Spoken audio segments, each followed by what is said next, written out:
Hi guys, it's me, Miss Bethany, back with another story time. I have two stories today. Our first story is Midnight Farm. And our second story is Where Does the Brown Bear Go? So let's start off with Midnight Farm.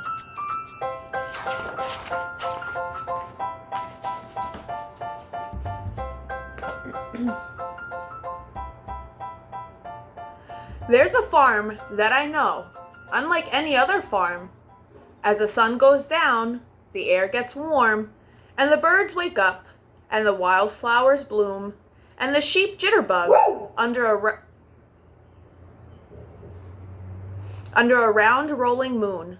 And that's just the beginning. Now the rest will unfold. It was the summer Noah and I turned 5 years old.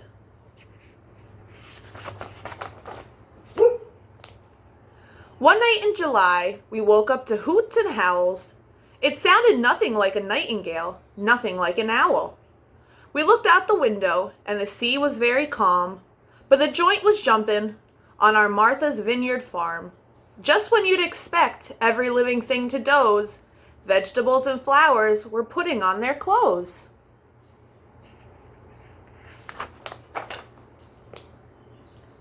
In our pajamas, we left the house. We were led to the yard by a little field mouse.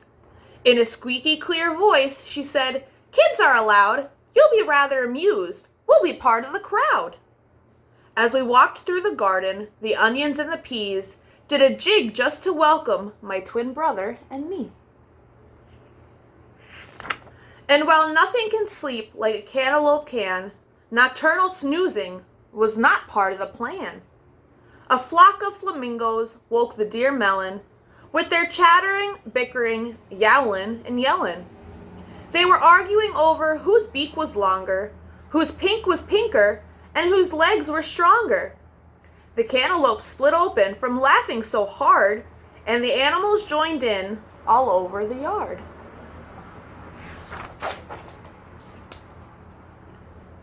They came from the barn and from the neat flower beds, and from those winding little furrows where moles poke their heads. Raccoons checked their hairdos, mosquitoes revved their whines, while weeds, usually messy, formed tidy straight lines. "Looks like the songs are about to begin," the field mouse informed us as she raised her mandolin. "Come meet the tulip, who conducts the midnight choir. He's an old fuddy-duddy, but he's about to retire."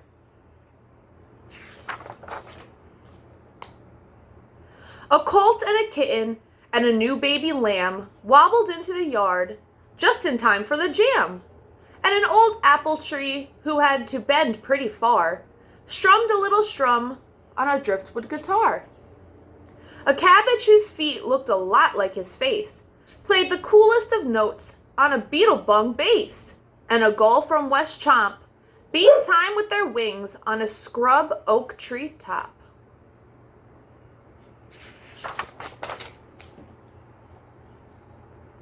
As if by magic, a goat with a goatee gave a flute and an oboe to Noah and me. There was nothing to do but pucker and blow. It knocked the socks off a cricket and the pants off a crow. All eyes were upon us. As the tulip turned round, he struck his baton quite hard on the ground. "If you're going to play, please play the same song. I cannot hear the hymn when your notes are all wrong."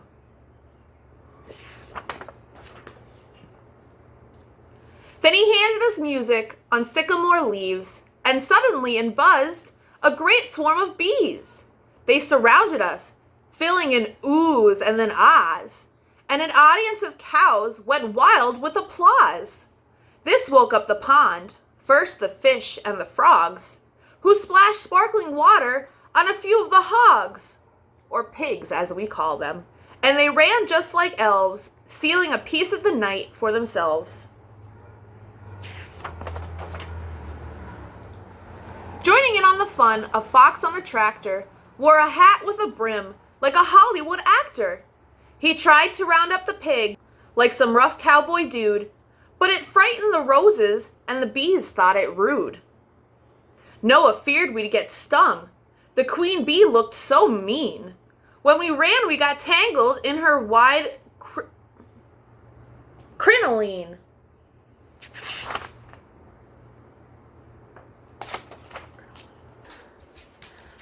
So the tulip conductor became very cross. He shouted, "Boys will be boys, but I'm the boss.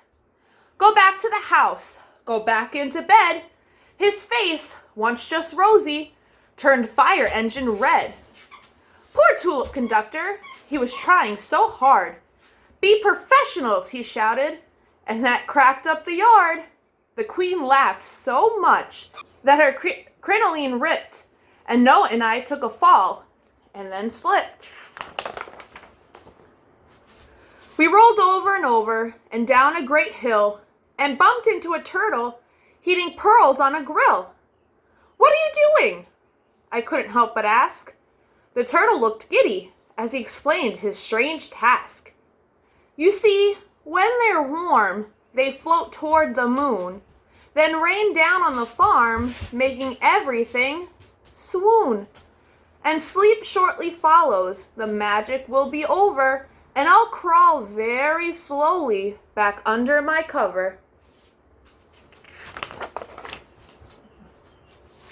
Just then a dolphin with silver green eyes jumped out of the ocean and continued to rise. As we gazed up at the sky, the wind caught the pearls, and I knew that it signaled a change in the world. Noah started to cry. He didn't want it to end. He said that the turtle was going to be his best friend. As the pearls turned to mist, it all seemed so weird. We looked back at the turtle, but he just disappeared.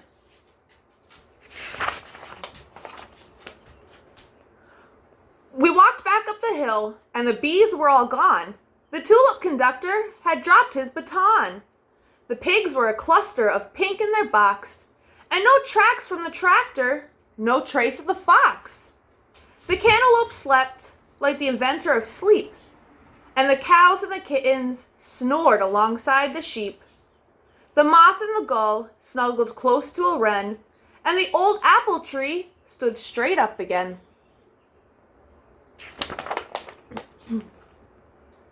The moon sat right down like a schooner at sea. The morning wouldn't wait for Noah and me. Just the mouse was still waiting, as mice often wait, to show us to the door, saying, "Gee, it got late." But really it's early. I guess they're one and the same. "Good night, little boys. I'm glad that you came." All we could hear was a nightingale song. Our island farm was wrapped in a mist a mile long. As we drifted to sleep, we knew there'd be more. We never know when or how or what for. But we knew something would wake us again one late night. And I'm so happy to tell you, yes, we were right.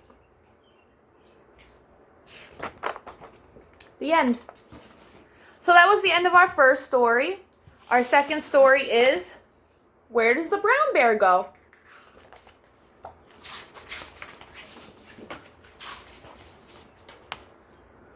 When the lights go down on the city street, where does the white cat go, honey? Where does the white cat go?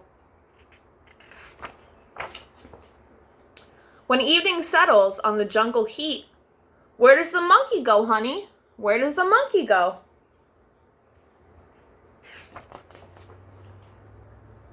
They are on their way. They are on their way home. When shadows fall across the dune, where does the camel go, honey? Where does the camel go? When the junkyard is lit by the light of the moon, where does the stray dog go, honey? Where does the stray dog go?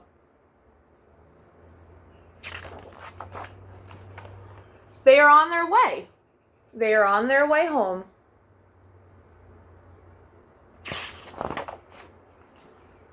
When the sun sinks far behind the seas, where does the seagull go, honey? Where does the seagull go? When night in the forest disguises the trees, where does the brown bear go, honey? Where does the brown bear go? They are on their way. They are on their way home.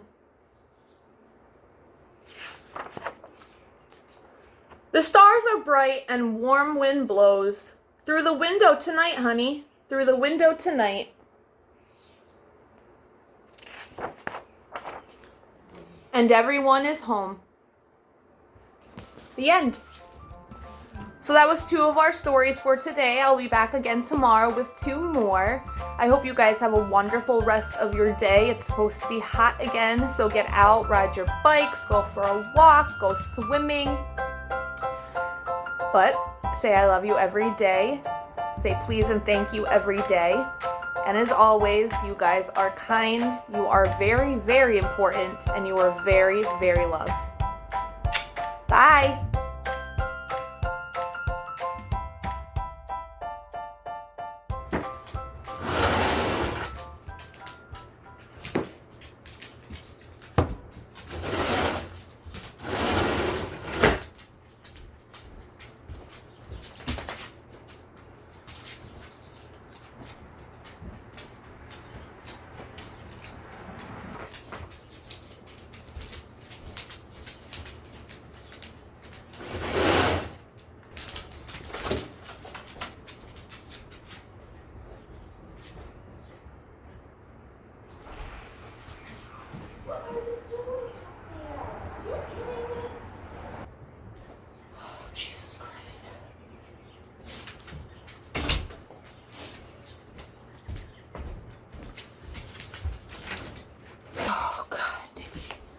What are we gonna do with this cat? So I just had a heart attack. Bane decided to go out on the porch, which is fine as long as I'm out there. Didn't see him go out, looking all over the darn apartment for him. Come to find out, he's walking up by the door like, whew, whew. Okay.